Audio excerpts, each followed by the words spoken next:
"No man wants me as his wife," said the Apache maiden, while dust curled around her bare feet beneath the red desert sun.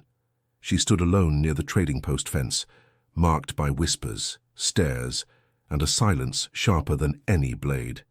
But when a quiet cowboy stepped off his tired horse and met her eyes through heat and wind, something shifted like storm clouds over dry earth.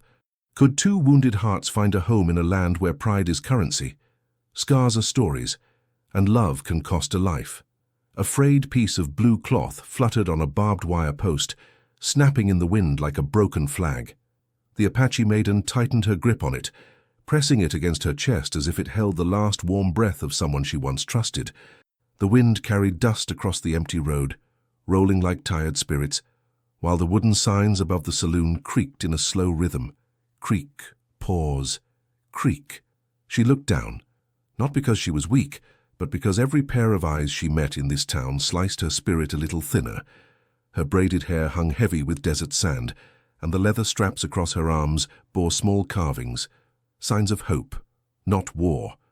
Yet to the settlers watching from porches and windows, she was not a daughter, nor a dreamer, nor a woman who prayed and bled like anyone else.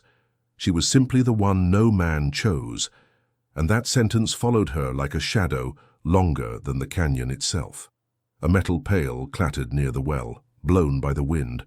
She bent to pick it up, even though it wasn't hers.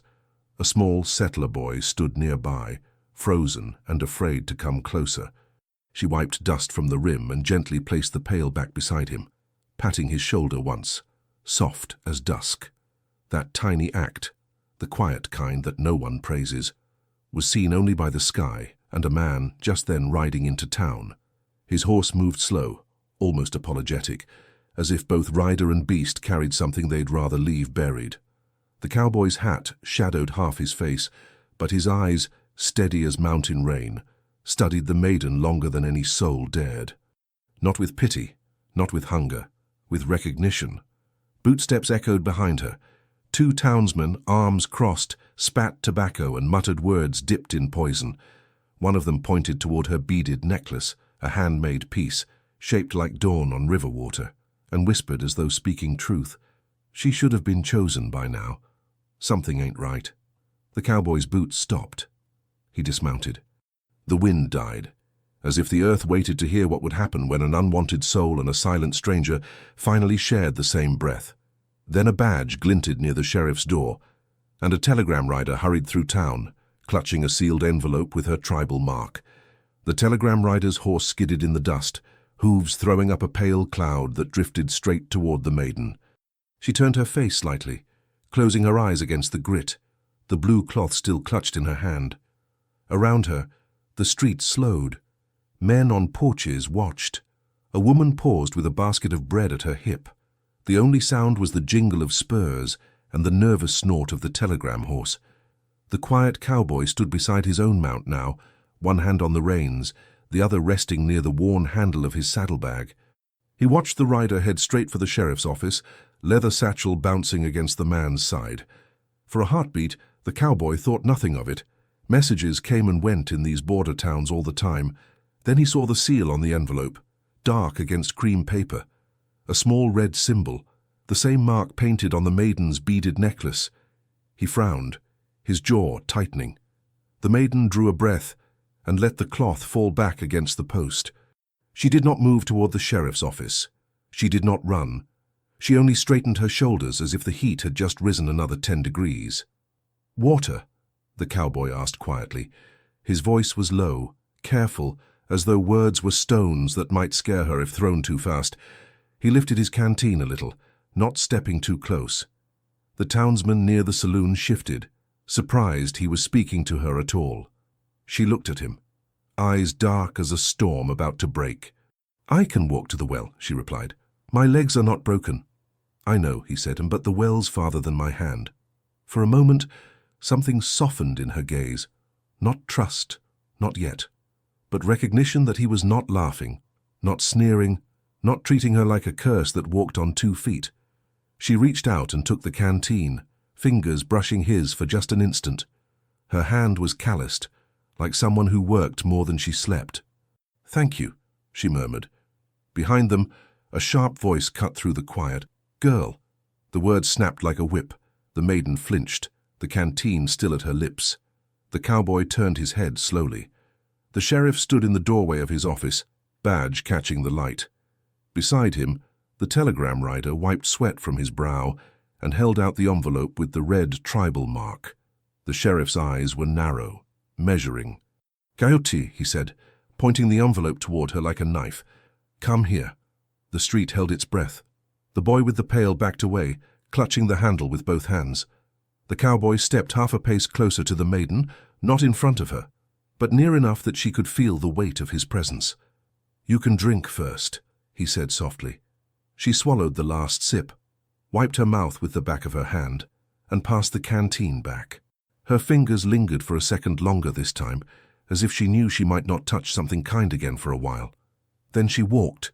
Each step sent little puffs of dust into the air. She moved with dignity, even though shame had tried to bend her for years. Murmurs followed her like flies. "No man wants her," someone muttered. "Bad luck in a dress," another said. "Should have been taken away long ago," came a third voice, low and mean. The cowboy heard every word. His hand curled into a fist around the canteen, metal biting into his palm. At the doorway, the sheriff held the envelope up where she could see the mark. "You know this sign?" he asked. She nodded once. "It is from those who count us like cattle." The rider shifted uncomfortably. "Came from the agency office at the fort," he said. "Said it was urgent." The sheriff broke the seal with his thumb and unfolded the paper. His lips moved as he read, eyes flicking between the page and the girl standing silent on the wooden step.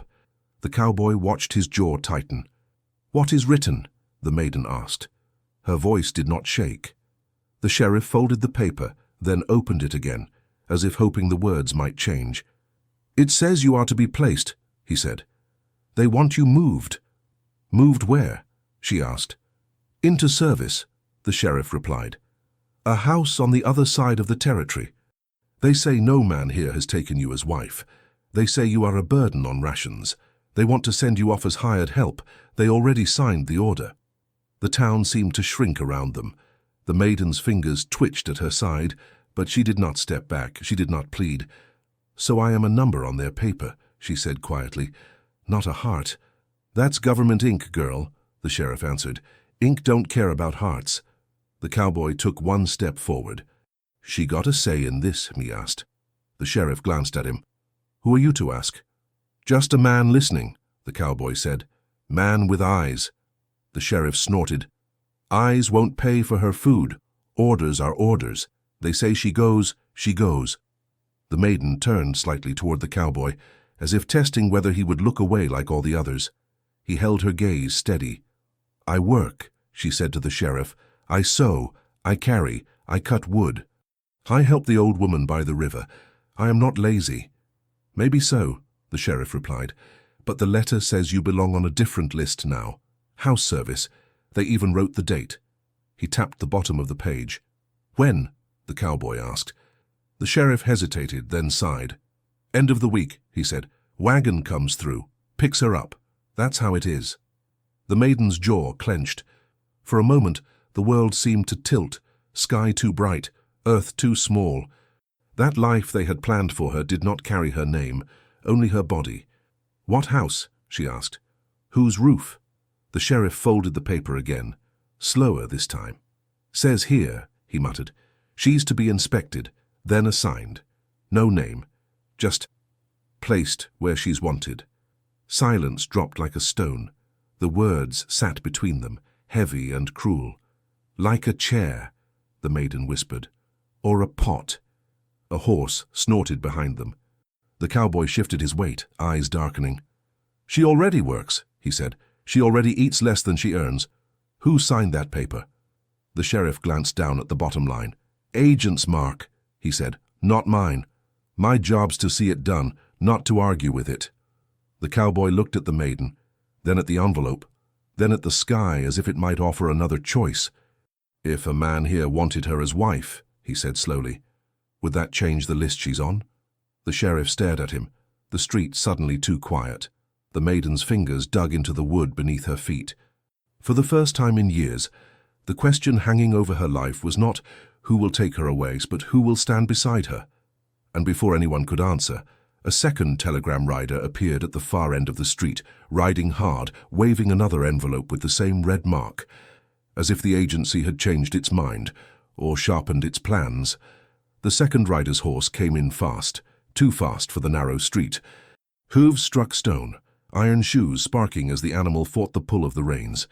Folks scattered to the sides, grabbing children, yanking baskets out of the way. Dust rose in a hard curtain, turning the air into a brown fog between the sheriff's porch and the road. The maiden did not move from the step. She stood there, shoulders squared, as if the wind and the dust and the stairs belonged to someone else and not to her. The cowboy watched her profile in the haze, saw the way her throat tightened once, then stilled again. She had learned to freeze instead of break. The new rider swung down, chest heaving. His hat sat crooked on his head, sweat cutting lines through the dust on his cheeks. He held another envelope out, same red tribal mark pressed into the wax. "From the agency office," he said, voice rough. "They changed something." The sheriff took the envelope, jaw already set. He did not open it right away. For a moment he just held both letters in one hand, like the weight of them might tip the whole town. "Another man put ink on my life," the maiden said quietly. "Again." Her words were plain. There was no plea in them, only a tired truth that went deeper than the street. The cowboy shifted his stance on the packed earth. "Maybe this ink can be argued with," he said. The sheriff shot him a look. "You planning to argue with a federal seal, cowboy?" He gave a slow shrug. "Ink is still made by men. Men can be wrong." The sheriff sighed, then broke the second seal. The paper crackled as he unfolded it. His lips moved as he read. Lines deepened at the corners of his mouth. "Well," someone called from the saloon. "She gone sooner or later?" "Let him read," the cowboy said, without raising his voice. The sheriff finished, then folded the new page back on itself. For the first time since the maiden had stepped onto his porch, he seemed unsure what to do with his hands. "The agency says," he began, then stopped. "Says what?" the maiden asked. The sheriff cleared his throat. "They say rations are tight. They say the list of unmarried women is long. They want them sent out in work parties. One to this house, one to that. You're on that list." "That you already said," the maiden replied. "That is not new." The sheriff nodded once. "What's new is this. A man can keep a woman off that list if he signs his name beside hers, husband or employer. But they say husband is better, less trouble for them." The town buzzed like flies around a carcass. "So she needs a man's name to keep her people's name," someone muttered. The maiden stared at the sheriff. "So if no one signs, I go where they send me," she said, "to a house that is not mine. To work I did not choose." "That's the way of it," the sheriff answered. "Not my idea." The cowboy felt something hot rise in his chest. He had seen bad deals before, seen men lose land, cattle, even their names to paper written in rooms they would never step into. But seeing it pressed onto this woman, who had already been made small in so many ways, set his teeth on edge. She looked at him then, not with hope, not with expectation, only with a strange calm, as if she wanted to see whether he would turn away like all the others, now that the truth of her place on the list had been spoken aloud. "No man wants me as his wife," she said, the words simple, without shame. "That is written in this town's eyes before any agent's ink." A few men shifted, guilty. Others looked away. The cowboy held her gaze. "Maybe the town doesn't know what it's looking at," he said. The sheriff let out a short breath. "Cowboy, you talking noble won't feed her. I've got a wagon coming. Orders to follow. If she's not claimed or hired proper by then, she goes with the others. You want to help? You got two paths. Put her name on your hearth, or put it on your ledger. Anything short of that is just talk." The maiden's hands curled at her sides.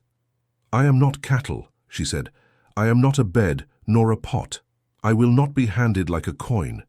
The cowboy's eyes softened. "No one's saying you will," he answered. "Not if I can help it." She blinked, surprised by the way he said it. There was no promise of rescue in his tone, no grand speech, only a quiet offer to stand between her and the ink. "What if she chooses work and not a husband?" he asked the sheriff. "Real work, with pay, with her own place to sleep, not some back room she can't leave. The sheriff rubbed his forehead. The agency don't like loose ends, he said. They like lines on a page, but if a man with land writes her down as hired help, and if the pay is fair, they might let it stand. They like responsibility they can point to. The cowboy nodded slowly. I've got land, he said. Small, but mine. I can write her name on my ledger, not as wife, as worker. If she wants... The maiden looked at him sharply. And what would I do on your land? She asked. Cut wood, he said. Feed stock, sow when it's cold. Tell me when I'm being a fool. Same as any partner in hard days, whether the paper calls it wife or worker. Her lips almost curved at that last line, but the weight of the moment held it back. And what would you do, cowboy? She said. Take a woman the town calls unwanted, just to look kind. He shook his head once. I don't buy kindness like a coat, he replied. I seen enough of you in 1 hour to know you work harder than half the men here. I'd be getting the better side of the bargain. The sheriff glanced between them. If you both agree, he said, I can wire the agency, say she's employed and housed. That might keep her off that wagon. But once I send that wire, it's done. She's listed at your place. Folks will talk, some won't like it. You ready for that? The cowboy didn't look at the crowd. He kept his eyes on the maiden. I don't sleep under their roofs, he said. Their talk doesn't keep my fire lit. The maiden's heart beat hard against her ribs. This was not the story the town had whispered for her, where she disappeared onto a wagon and came back only in rumors. This was something else, a path that still held danger, still bent under the weight of men's ink, but one where she kept her hands on her own work, her own steps. I will not be owned, she said, not by paper, not by a ring. Then don't be, the cowboy replied. Work with me, not under me. Let the ink say what it wants. We'll live different than the lines. For a long moment, the only sound was the wind, fluttering that scrap of blue cloth on the post where she had stood alone. Then the sheriff tapped the second letter. I need an answer before sundown, he said. The wire goes out tonight. Tomorrow might be too late. The maiden looked past the town toward the far hills where red rock met sky. Somewhere out there, her people's stories still traveled in smoke and song, not in neat rows of ink. Somewhere behind her, a wagon would soon roll with iron wheels and blind orders.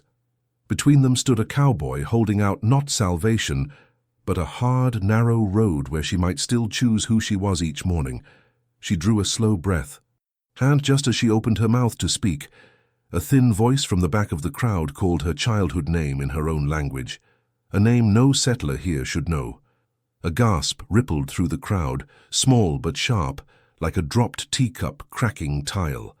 The maiden froze, breath trapped somewhere between ribs and throat. She did not turn at first. Sometimes turning gives power to echoes that should stay behind you. But when the voice called again, thinner and uncertain, she faced the crowd.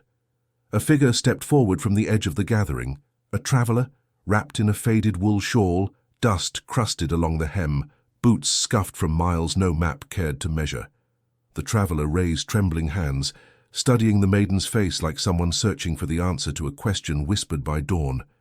I thought you were gone, the traveler said, voice breaking around the words, not from weakness, but from too many nights without space to cry. I thought you never made it past the ridge that winter. The maiden's eyes widened, not in fear, but in recognition too deep to fake. For a moment, she looked younger, like desert dawn had rolled back the years Scar had built. Trail walker, she whispered. The traveler blinked. Do you remember that name? I remember everyone who shared bread with me, she said softly. The cowboy watched the exchange, reading the pieces he wasn't yet allowed to arrange.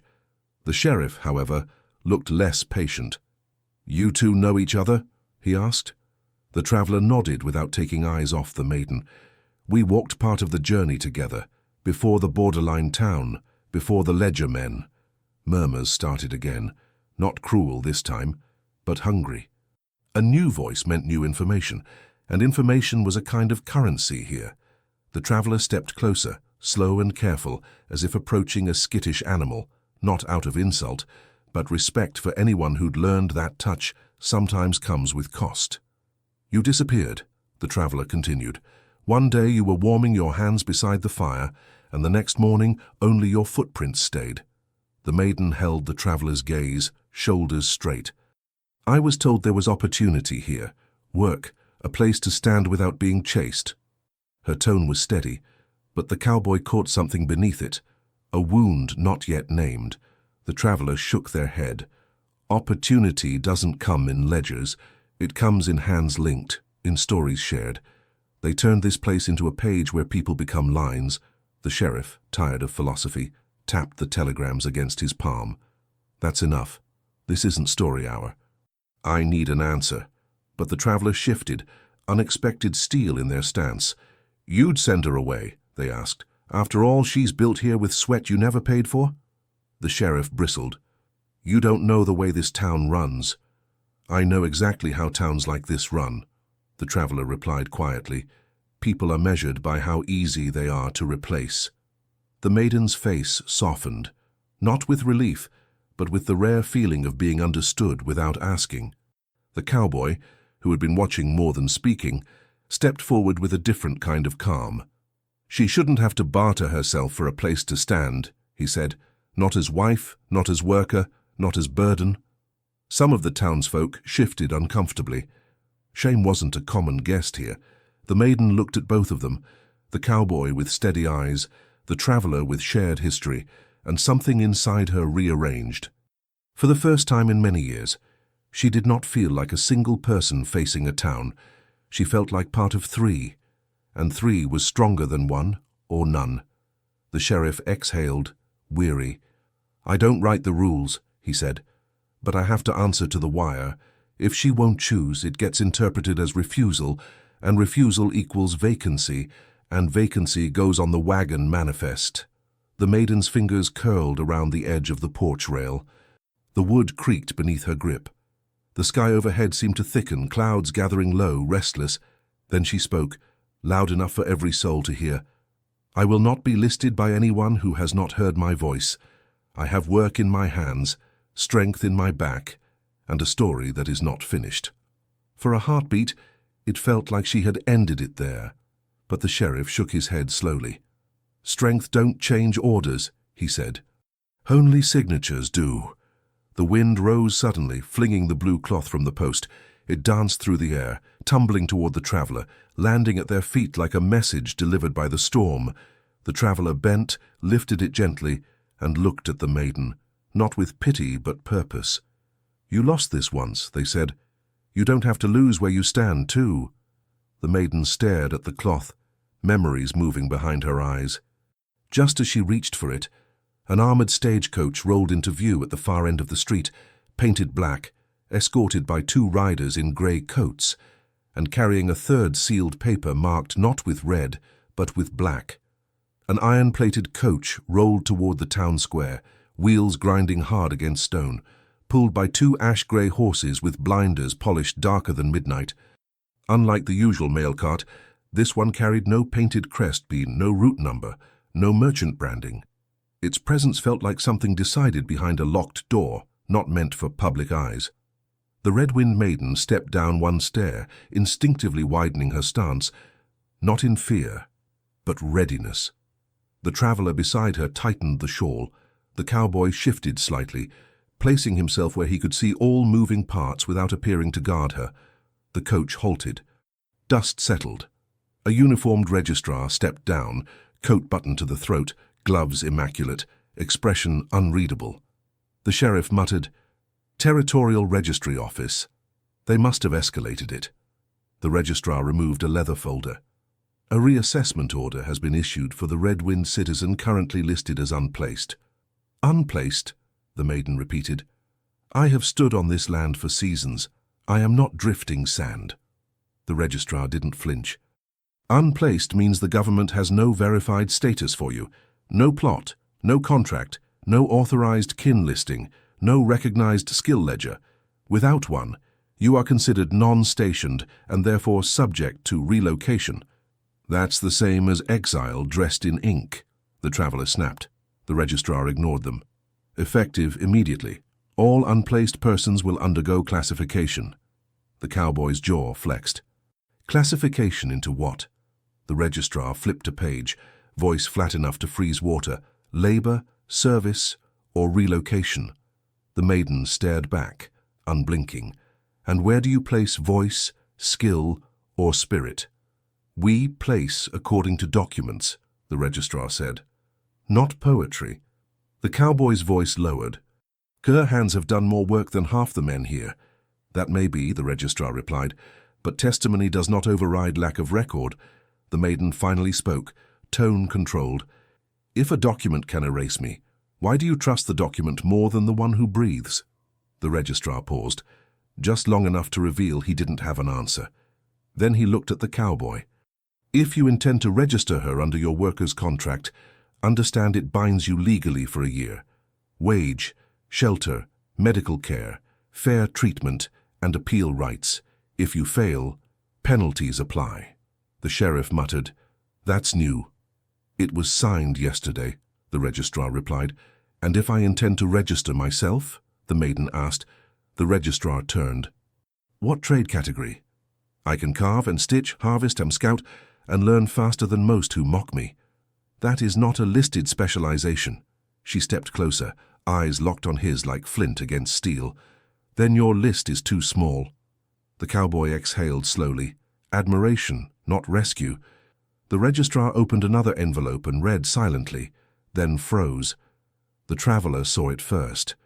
What changed? The registrar closed the file with unusual care.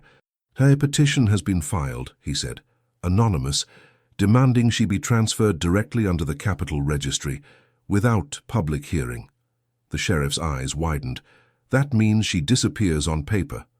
The cowboy stepped forward, voice low, deadly calm. Who filed it?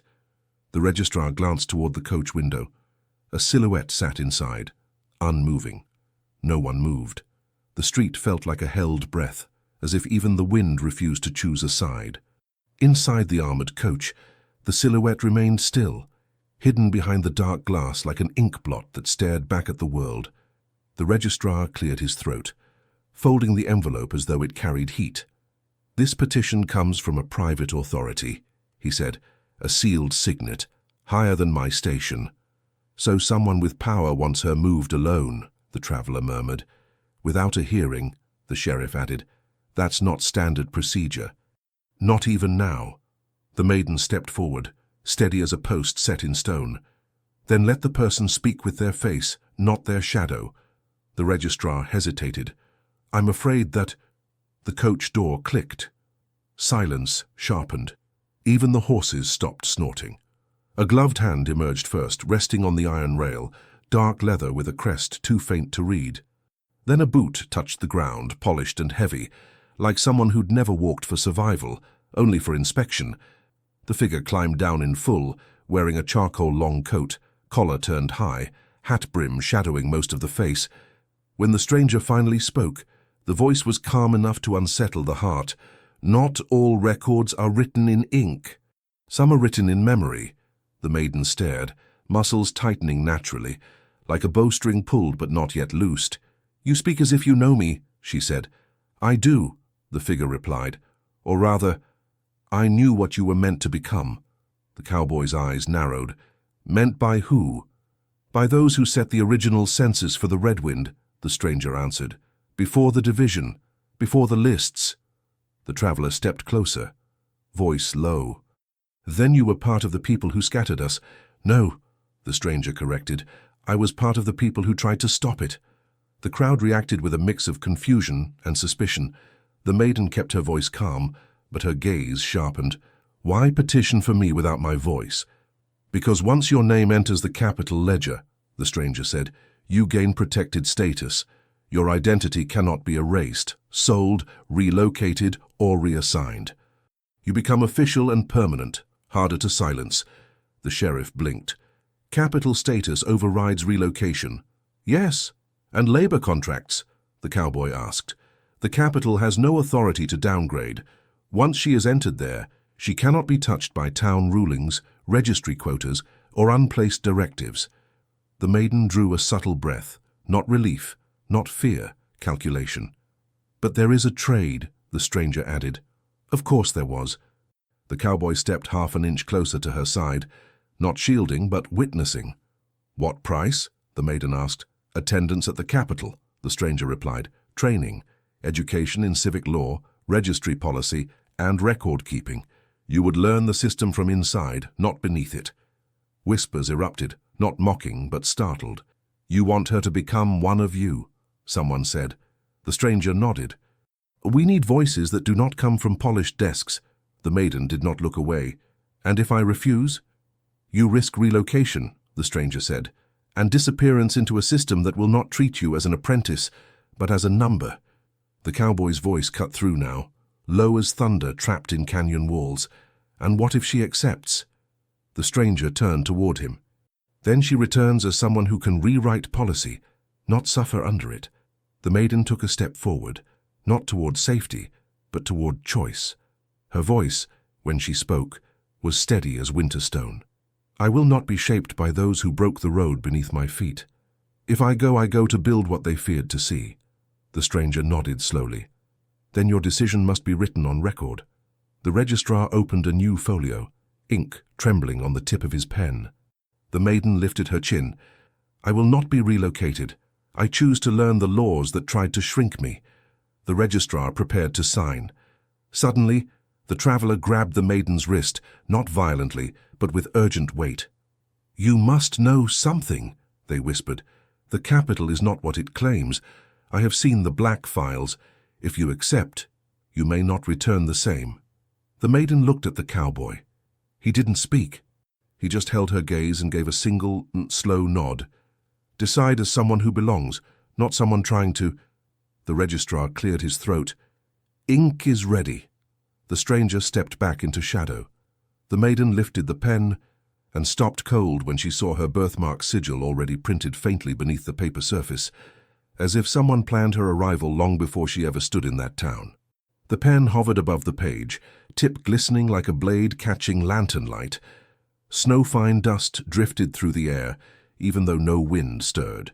The maiden's eyes fixed on the ghost ink sigil beneath the sheet, a symbol that should not exist on government paper unless someone with unusual access placed it there. She whispered, barely audible.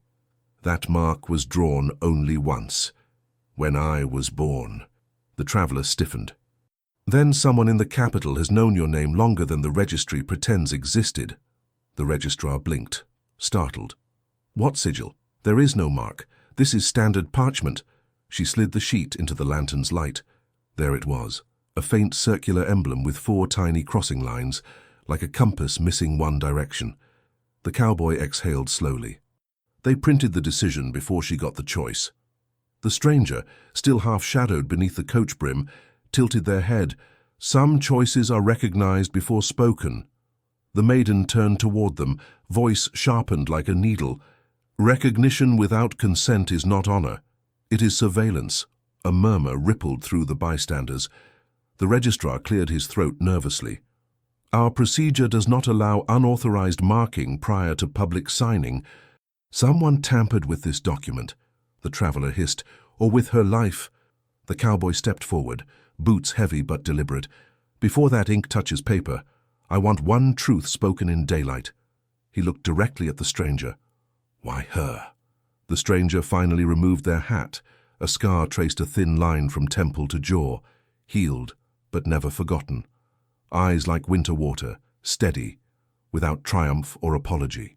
Because, the stranger said, she carries a pattern that predates the registry, a birthright that can either dismantle the capital system or become its final signature. The maiden frowned. Pattern?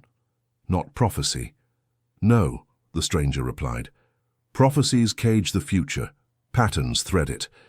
The registrar stepped back, uncomfortable. This investigation exceeds town jurisdiction.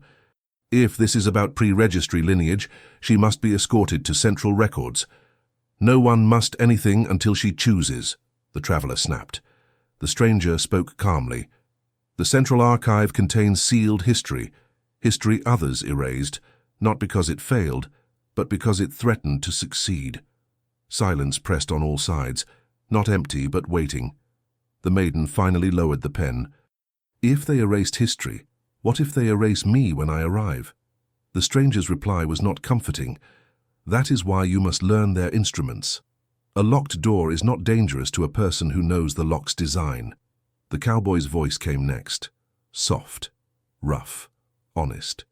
You don't have to prove anything to this town, or to them, or to me. You choose for you. She glanced at him, but did not lean on his certainty, only measured it. The registrar raised both hands, palms out. If the sigil is present, protocol demands a second witness and verification officer. The sheriff exhaled, which means we need someone who knows the old registry laws. The traveler closed their eyes briefly, as though remembering something they'd once tried to forget. I know who that is, they said quietly, but reaching them requires crossing the North Ridge, past the silent mills. The sheriff paled. No one goes there since the mills stopped, the traveler finished. Not because they are dangerous, but because they remember. The maiden placed the pen back into the wooden tray, intentionally, carefully. I will not sign until truth stands closer than rumor. She turned toward the registrar. Hold the paper. Do not destroy it. Do not file it. The registrar nodded reluctantly, storing the folio inside a locked tin ledger box. The cowboy adjusted his coat. If there's a witness who knows the old laws, we ride now. The stranger spoke again. If you go to the mills, do not mention the sigil aloud. Walls there are not deaf, only patient. The maiden faced the cowboy, the traveler, the sheriff, the registrar, and finally the stranger. If I ride north, does anyone here forbid it? The sheriff shook his head. You're not a prisoner. The registrar sighed. You're not yet a record. The stranger simply said, You are not what they expect you to be. Without waiting for approval, she stepped toward the town's outer road, dust lifting beneath her feet like the ground exhaled. The cowboy followed with a slow nod. The traveler grabbed supplies. The sheriff stared after them, conflicted. The registrar locked the box. And the stranger watched, expression unreadable, whispering something meant for no ear. If she reaches the mills, the past will wake. They left before the town had the courage to understand what it had seen. No parade of riders followed them, only the crunch of frost-dry soil beneath hooves and the faint echo of wind weaving between lone trees. The traveler rode ahead, leading the path with quiet urgency, while the maiden and the cowboy paced side by side behind, not speaking, but listening, to the land, to their own thoughts, to the questions that now lived heavier than their breath. The maiden finally broke the silence. Why would a place abandon its mills and then leave them standing? The traveler didn't turn. Because when truth becomes inconvenient, people don't destroy it. They lock it out of sight. The cowboy shifted in the saddle. You sound like you've been there. I have, the traveler answered, but not as myself. That answer was not explained, and somehow that made it heavier. They reached the ridge by mid-afternoon. Clouds slid low, tinted with slate and pale gold, as though the sky were deciding whether to grant them light or warning. The trees here leaned inward, branches braided like old fingers guarding a secret. A wooden sign, splintered by age, hung askew, Silent Mills, no entry without archive permit. The maiden lifted her chin. Permits don't decide truth. The cowboy replied quietly, No, but they decide who gets punished for finding it. The traveler dismounted and walked toward a collapsed fence line. We'll go by the storage canal. It's quiet there. The mills hear spoken words better than footsteps. The maiden paused. Here, metaphor or warning? The traveler turned, eyes shadowed beneath their hood. Both. They descended a narrow slope toward an abandoned worker path lined with old iron pipes. Rust crackled in the air like dried blood. The hum of wind changed pitch, thinning into a cold whisper that didn't match the breeze. The maiden slowed. Do you feel that? The cowboy nodded once. Like something used to breathe here. The mills came into view, 3 massive wooden structures, wheels seized mid-turn as if time itself had clenched a fist around them. Large window panes, half shattered, stared outward like blind watchmen. Beneath them, a storage building sat intact, its door chained with 2 locks that did not match each other. The traveler touched the locks gently. They locked it twice, the cowboy said. By 2 different hands. Yes, the traveler answered, which means two enemies wanted the same secret hidden, and neither trusted the other. The maiden stepped close, examining the wood around the lock. This door was not barricaded to keep people out. It was sealed to keep something inside from being changed. The traveler nodded slowly. Exactly. The cowboy tightened his glove strap. If we mean to enter, we do it fast. We don't want a mistake teaching us regret. The traveler retrieved a small pouch, revealing two keys, one brass, one iron, each engraved with unfamiliar markings. The cowboy raised a brow. You had both keys? No, the traveler replied. I earned one. The other was given to me because someone believed I might return. The maiden asked softly, And did you intend to? No, the traveler answered. But paths have a habit of remembering us even when we forget them. They unlocked the door. The interior exhaled a breath of cold, preserved air, not foul, not decayed, but paused. Dust hung suspended like tiny frozen stars. The room held tables, overturned stools, empty crates, ink-stained ledgers, and shelves filled with rolled documents tied in black string. The maiden stepped inside first. Don't touch anything yet, the traveler warned. History is fragile before it tells the truth. The cowboy scanned the shadows. We're not alone here. A faint tapping sound echoed, slow, deliberate, not rodent-like. Tap, pause, tap, tap, pause, tap. The traveler whispered, That's pattern speech, not code, not message. It's how they marked events when ink became dangerous. The maiden moved toward the shelves. If these documents contain the first registry, they might show what the sigil means, and why they printed it beneath my choice. The traveler nodded. The witness we came for still lives, but not as a free archivist.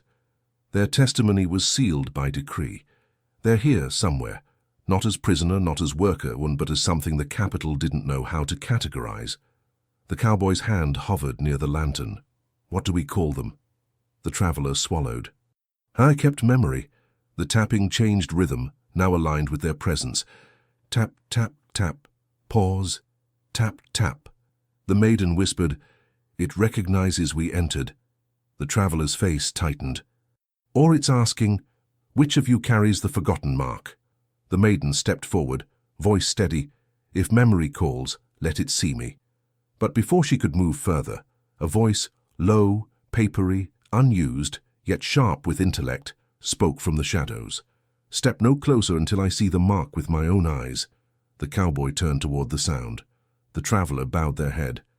And the maiden, without flinching, extended her wrist toward the darkness, where the faint ember glow of a hidden lantern slowly illuminated a human silhouette seated among sealed records, eyes reflecting a mind that had not slept in years. The silhouette inside the archive room did not rise, did not flinch, and did not bow. They simply observed, as if eyes alone were an instrument designed to measure truth. The maiden held her wrist closer to the dim lantern glow, revealing the faint natural sigil that curved like a compass that refused one direction. The voice, older than any ledger but stronger than dust, finally spoke again. Uncorrected, untampered, unbroken. The cowboy shifted his stance. You recognize it? The seated figure nodded once, a movement small but absolute. That mark belongs only to those born before the registry erased the old alignments, when identity was placed in people, not paper. The traveler moved closer, head lowered in respect. You are the archivist. No, the figure said. I was. Then they changed the meaning of the word. The maiden stepped forward, steady. Why am I marked? You're not marked, the archivist replied. You are remembered. A long silence followed, the kind that doesn't suffocate and it rearranges. The cowboy broke it. What did the registry fear? The archivist leaned forward, face visible now, lined deeply, but not with age alone, with containment. They feared any person whose worth could not be categorized by labor, land, or ledger. Those who carried the sigil were not meant to be assigned, they were meant to choose. The maiden's eyes flickered. And when choice became threat, they erased the record. No, the archivist said quietly. They hid the record because they needed it, but wanted no one to claim it. The traveler paced slowly, fingers trailing lightly in the air, careful not to touch any document directly. Then why place the sigil under her contract sheet before she agreed? The archivist answered with 3 words that chilled the room. Because choice returns. The cowboy looked at the maiden. You were never unplaced. And never unclaimed, the archivist added. But the claim is not ownership, it is origin. The maiden exhaled. Why call me here? I didn't, the archivist said. The system did, accidentally, when it changed its rules faster than it understood its foundations. The traveler turned sharply. Then someone in the capital knows the sigil wasn't erased. Not someone, the archivist corrected. Several. They are divided. Some want you trained, some want you hidden, and some want you to vanish quietly so the ledger system appears flawless. The cowboy's hand tightened around the lantern handle. Then the stranger who filed the petition is one of the few who wants her educated, not controlled, the archivist finished. The maiden steadied her breath, grounding it.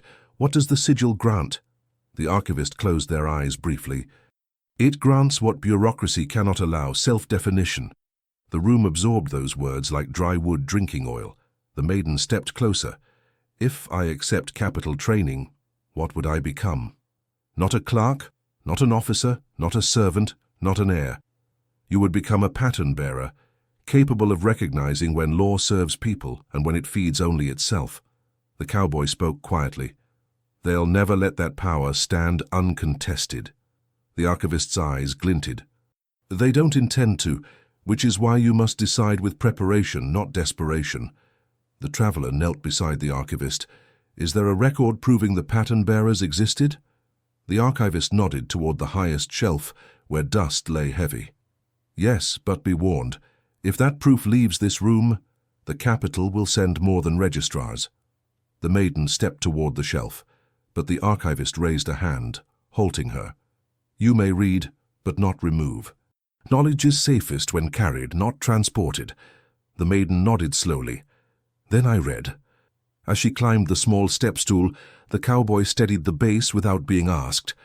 The traveler held the lantern high, illuminating symbols inked so faintly it seemed they were written with dawn instead of pigment.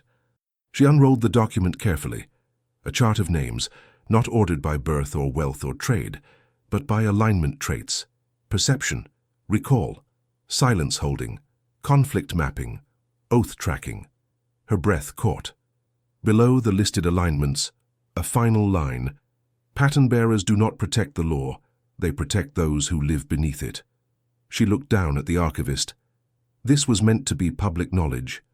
It was, they replied, until it frightened those who preferred obedience over awareness. The cowboy spoke again, voice low. What happens if she accepts? The archivist answered without hesitation. She will become visible. And if she refuses? The traveler asked. The archivist's gaze dimmed, as if weathering an old storm. Then the capital will proceed with its quiet method. She will not be harmed, but she will be neatly forgotten. The maiden stepped down, voice steady as iron cooling in water. Memory is not theirs to file. The archivist nodded with finality. Then you are ready. The cowboy moved to her side. The traveler drew in a deep breath. But before anyone could speak, something happened. The ledger box the registrar had sealed back in town began echoing inside the mill, as if its sound traveled through wood and metal from miles away. A hollow, rhythmic knock, knock, knock, knock, knock. The archivist went still. That isn't echo, they whispered. That is summoning.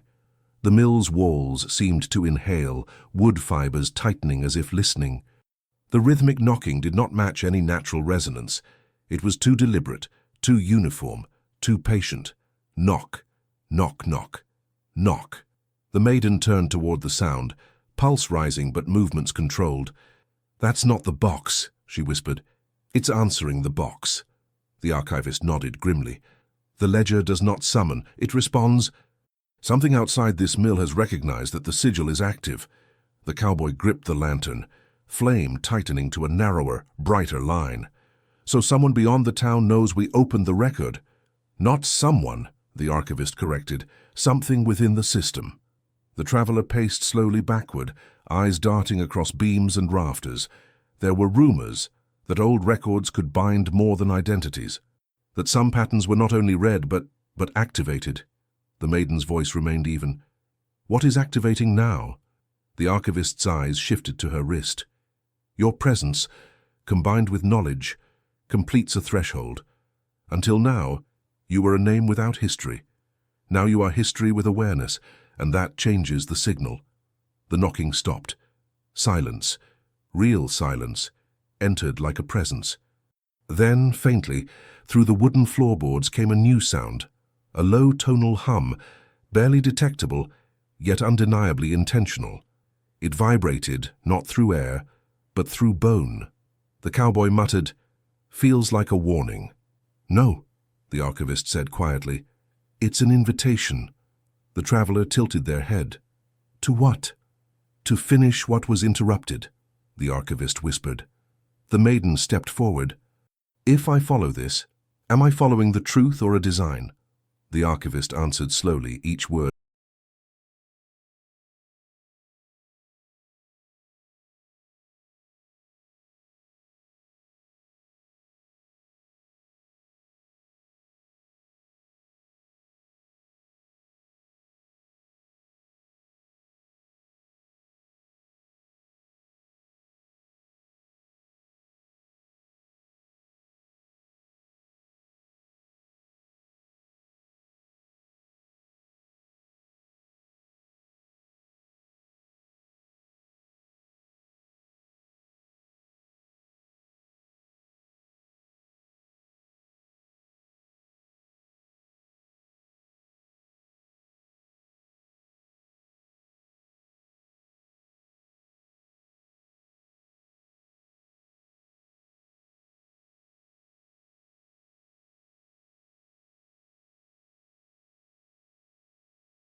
kept is not truth.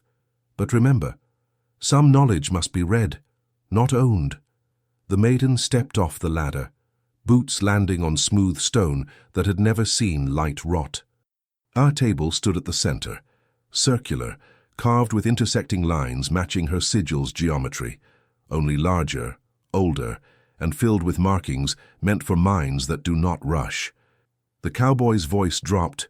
This wasn't a storage room, it was a meeting chamber.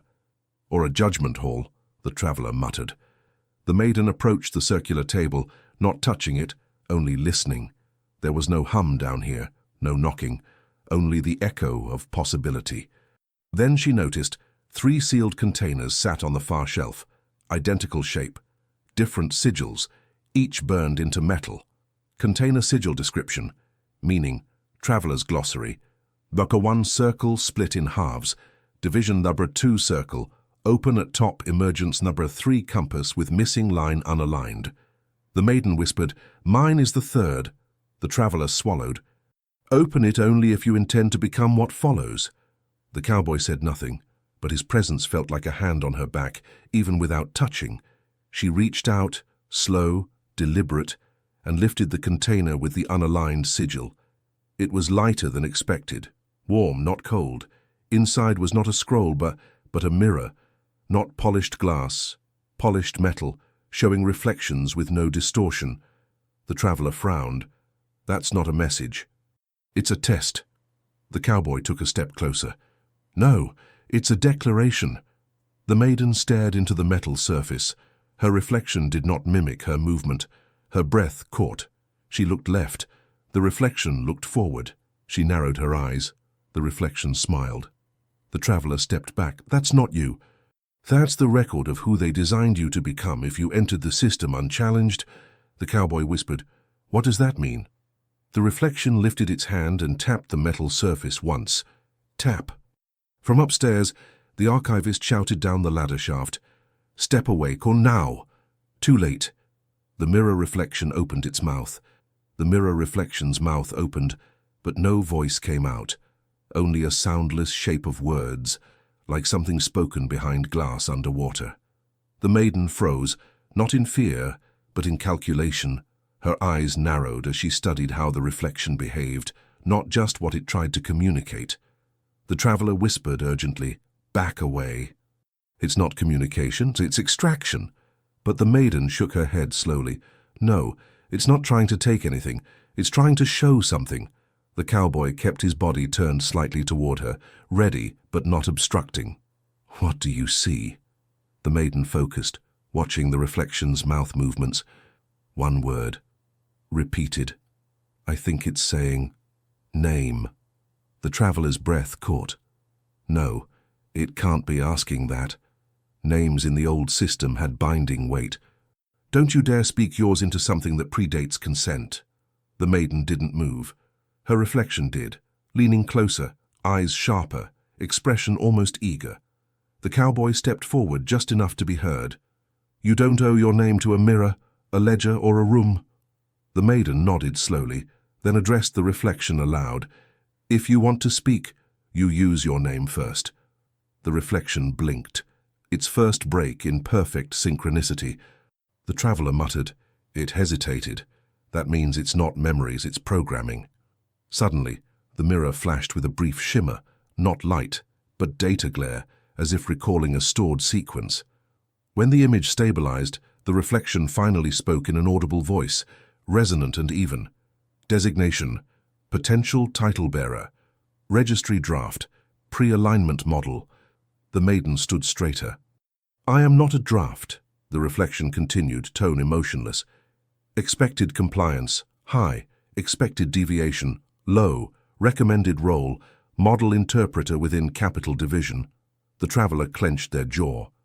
"That's why these chambers exist, to predetermine ideal citizens before they ever take their first breath outside paper." The maiden lifted the container and set it firmly back down. "You assumed obedience. You measured silence." The mirror replied.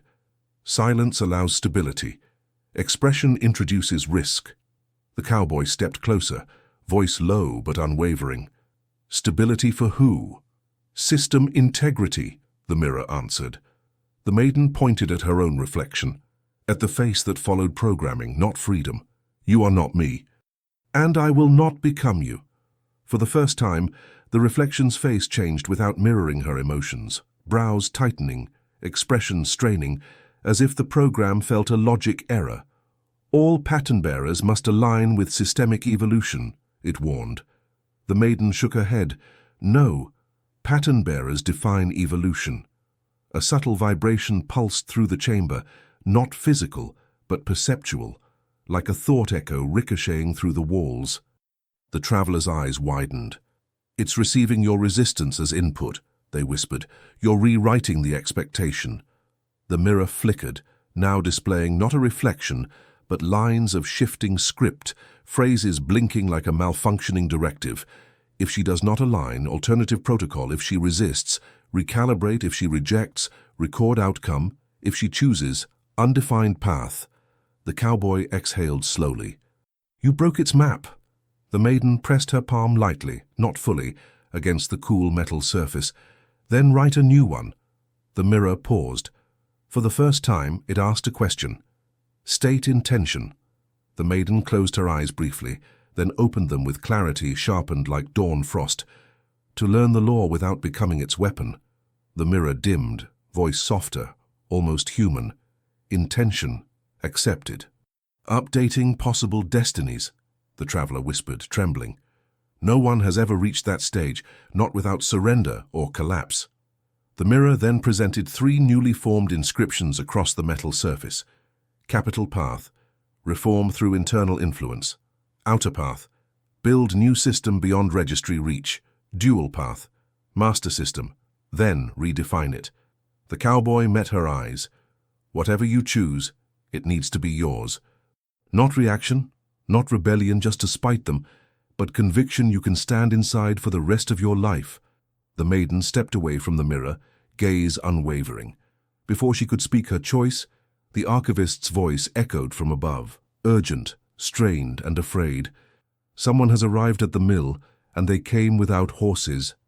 The chamber lights shifted, shadows bending unnaturally as footsteps, slow, deliberate, heavy, entered the floor above. The mirror went blank. The trapdoor slammed shut from the outside. Then, with chilling precision, a voice from above spoke. "All persons in the lower archive, identify yourselves immediately." But it was not the registrar. Bootsteps on the mill floorboards above grew clearer. Not rushed, not hesitant, but trained, each landing measured like someone who expected to be obeyed without raising their voice. The archivist tried speaking again, louder. "State your name and jurisdiction." Silence answered, not ignorance, but superiority. The maiden, cowboy and traveler moved instinctively, backs angled toward opposite walls of the circular chamber, maintaining sightlines to the ladder hatch above. The mirror, now dormant, reflected only lantern light. A latch twisted above, slowly, as if performed by someone who knew they already owned the next moment. The cowboy whispered, "They're not here to negotiate." The traveler inhaled, steadying nerves. "No, but they expect we will." The maiden's voice stayed level. "They don't enter unless they believe the room is already contained." A faint metallic click sounded, door hinges shifting on the main floor, followed by the archivist's strained breath. "You have no right—" A short interruption. Not impact, not strike. A verbal override, spoken too low for them to hear. Then new boots descended the ladder, polished, dark, bearing no dust from the outside trail. The figure was not armored, not armed, and not wearing the registry's uniform. Instead, a deep charcoal coat stitched with an insignia none of them recognized, a symbol resembling a closed book with an unbroken seal. The traveler's voice wavered. "That's not a registry official. That's a sealed authority." The cowboy's jaw tightened. "Never heard of it." "You wouldn't," the traveler replied. "Their existence wasn't public. They operated where laws were still being drafted." The figure touched the stone floor with one gloved hand, as if checking temperature or vibration, then rose, eyes hidden beneath a rimmed hat identical in style to the stranger from the coach, but not the same person. When they finally spoke, their voice held the tone of someone trained to remove emotion until clarity remained. "You were expected to reach the mills, but not this chamber." The maiden stepped forward, not aggressively, but without deference. "And who expected us?" The figure's head tilted. "Patterns do not surprise those who wrote their templates." The cowboy took a half-step closer to her. "She's not a template." The figure ignored him. "Your presence activates unfinished protocol. When a pattern bearer's awareness rises beyond registry containment, a decision must be witnessed." The maiden's gaze sharpened. "Witnessed by who?" The figure pointed to the dormant mirror. "By you, not the reflection. It is incomplete without conclusion." The traveler whispered, "They want her to select one of the three paths." The figure confirmed, "Yes." "The protocol cannot terminate without a declared vector." The maiden answered steadily, "I will choose when ready, not when commanded." "That is acceptable," the figure replied, "but be advised, the system measures not only the choice, but the timing." The cowboy frowned. "And if she takes too long?" The figure turned slowly, not threatening, but inevitably factual. "A delayed decision becomes interpreted as indecision. Indecision is recorded as external influence. External influence defaults to protective detainment for the pattern bearer." The traveler paled. "That means custody, not training." The maiden lifted her chin. "Every law has a loophole." The figure corrected gently. "Not loopholes, interpretations." The archivist finally descended the ladder, voice thin but defiant. "She will not be taken." The figure responded without looking. "She is not being taken. She is being offered structure." The maiden stepped toward the center of the chamber. "You speak as though the system is neutral." "It is neither neutral nor biased," the figure said. "It is unfinished." The traveler's expression shifted, recognition. "So you're not here to enforce, Geen, you're here to observe until the conclusion becomes record." The figure nodded once. The cowboy asked, "Then why block the ladder?" "To prevent panic-based movement. Choices made while fleeing are not considered legitimate." The maiden remained perfectly still. If intention defines path, then fear invalidates freedom. Correct, the figure replied. She looked again at the mirror, its surface dull as unlit steel. Inside her mind, she weighed not which path sounded noble, but which path allowed the most future choices. She spoke quietly, not to the mirror, but to herself. A door that closes behind me is not a path, and it's a box. The mirror flickered, once. The figure's head lifted, impressed. You understand more quickly than predicted. The cowboy gave a faint, proud exhale. The traveler whispered, "You're close, but close is fragile." The archivist closed their eyes, murmuring, "Make the system learn you, not swallow you." The maiden reached toward the mirror, but stopped just short of contact. Her voice was clear, anchored, unshakable. "I will not choose until I know who benefits from each outcome." The entire room reacted. Stone seams tightening, lantern wick flaring, mirror brightening. The figure froze. The mirror lit. The chamber floor emitted a deep, resonance tone, like a massive tuning fork aligning with an unseen frequency. The figure whispered, for the first time showing surprise. She triggered the fourth path. The mirror began writing on itself from the inside. A new line appeared, glowing. 4. Path of the undocumented architect. System redesign, without allegiance. The traveler covered their mouth. No one has ever unlocked that. The cowboy smiled, not wide, but real. The archivist whispered, voice shaking, "Be careful that path builds, but it also answers to no master." The figure stepped back, almost reverently. The chamber lights dipped, then surged. The maiden placed her hand over her heart, not the mirror. "I am not what you drafted. I am what I decide daily." The mirror's glow shifted from white to unclaimed gold, filling the room in a silent, held breath of possibility. And then the mill's outer warning bell rang. 3 strikes. Not alarm. Arrival. The bell struck its third chime, long, resonant, metallic, and the sound threaded down the walls like molten iron cooling into decision. The figure in the charcoal coat turned their head slightly, listening not to the echo but to what followed it. Silence with intention. No animal, no bird, no footfall. Only the stillness that arrives before something official. The cowboy's hand hovered near the lantern, not defensive but ready to illuminate whatever walked in. The traveler whispered, 3 strikes. That's not the town's code. It's the capital's arrival mark. The archivist's breath shuddered. They never travel alone. The maiden stood upright at the chamber's center, neither retreating nor bracing, the golden mirror light reflecting across her eyes like someone reading tomorrow. The figure in the charcoal coat stepped slightly aside, no longer blocking anyone's path. Not submission, but recognition. "You triggered a path the system does not yet have language for," they said. "That means your next sentence becomes precedent, whether spoken to the mirror or the arriving authority." The maiden replied, "Then my sentence must build, not beg."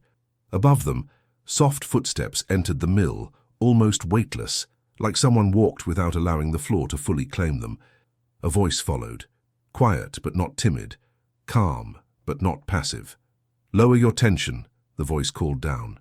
"I'm not here to confiscate. I'm here to confirm." The traveler whispered, "That's a verifier. Higher than registrars, higher than sealed authority. They certify decisions into permanent law." The cowboy exhaled, a single measured breath. "So she's about to be written into history, or into containment," the traveler murmured. The ladder creaked as a person descended.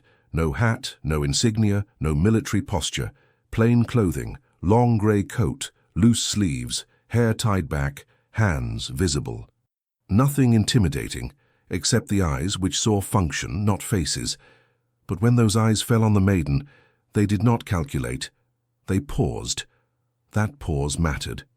"Your activation signal reached the capital before you did," the verifier said. "Protocol demands I observe your final declaration." The figure in charcoal coat stepped aside, subtly acknowledging hierarchy. The verifier studied the mirror surface. 3 choices were expected. A 4th was not authorized. The maiden spoke clearly. "I did not ask the mirror to invent it. The system created it when I refused to compress myself into its map. That is correct, the verifier replied. And because of that, you now stand at the point where the law does not know what to do with you. The cowboy stepped nearer, voice low but unwavering. Then maybe it's time the law learns. The verifier did not dismiss him, an unusual sign. The archivist spoke next, voice steadying. She carries the sigil that predates categorization.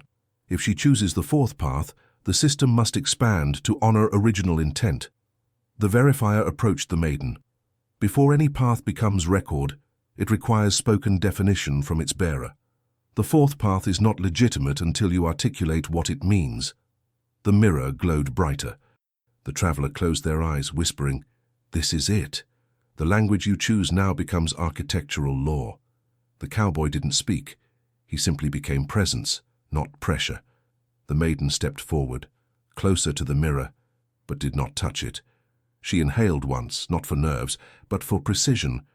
Her voice rang with unforced truth, neither poetic nor dramatic, but functional. The fourth path is the right to learn every system without being absorbed by any system, and to build frameworks that serve people who don't fit categories. The verifier's pupils widened, not in fear, but comprehension. That definition resists weaponization, they said. Yes, the maiden replied. Systems must protect lives, not explain them away. The mirror inscribed her words in gold with no signature, meaning it belonged to all, not her alone. But the verifier wasn't finished. A path is not valid until you declare its binding principle. The maiden answered without delay. No identity shall be limited to the language used to document it. The chamber itself seemed to exhale, stone grains relaxing, lantern flame widening, the mirror stabilizing into a warm, steady glow. The verifier turned slowly toward the charcoal coat figure.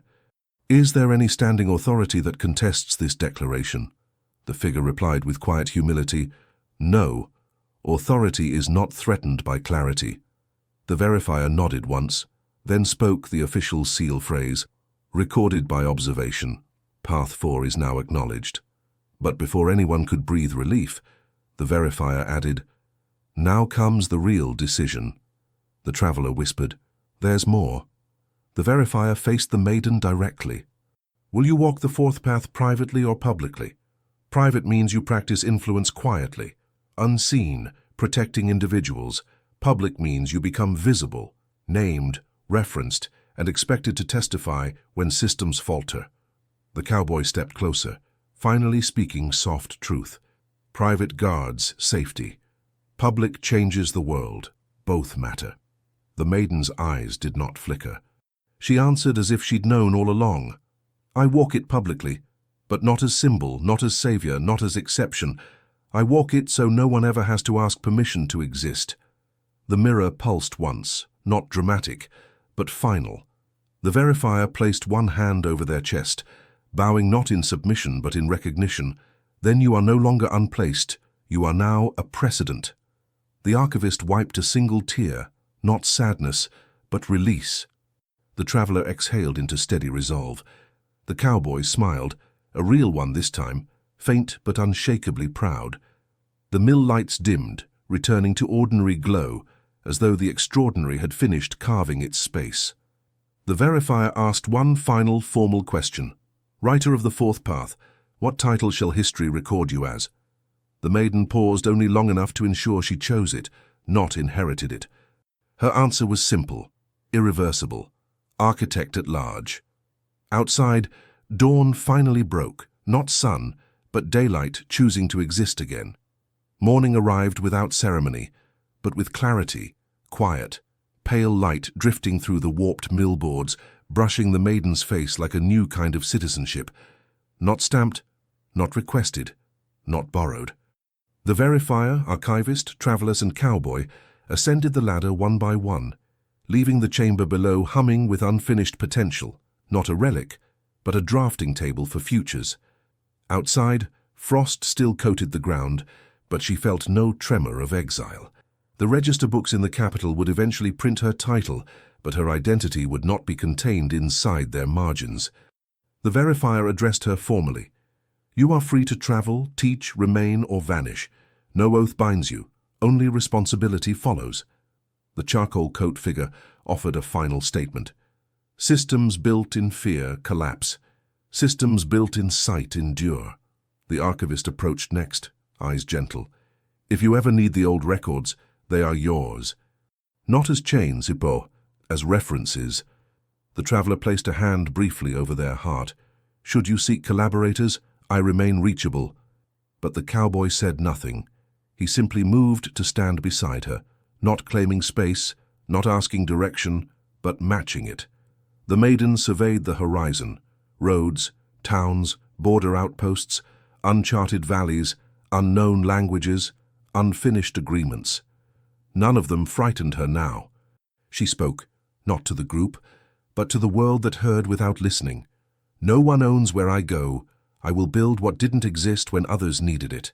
Then she turned toward the empty road, not waiting for applause, decree, or escort, because the fourth path was not paved by approval. It was walked into reality by footsteps. And with that, she took the first. If this story moved you, then remember this. Identities are not forms, and destinies are not signatures. Somewhere out there, someone is still living inside categories they did not choose, waiting for a world that hasn't been built yet. Share this story if you believe labels should explain, not confine, and if you believe systems must evolve with the people they serve. Leave a comment telling us which path you'd choose, capital, outer, dual, or the fourth path, and why. Click follow to join future journeys, where characters aren't rescued by fate, but rewrite its contracts. Your voice might be the next precedent someone else needs. Don't disappear. Build forward.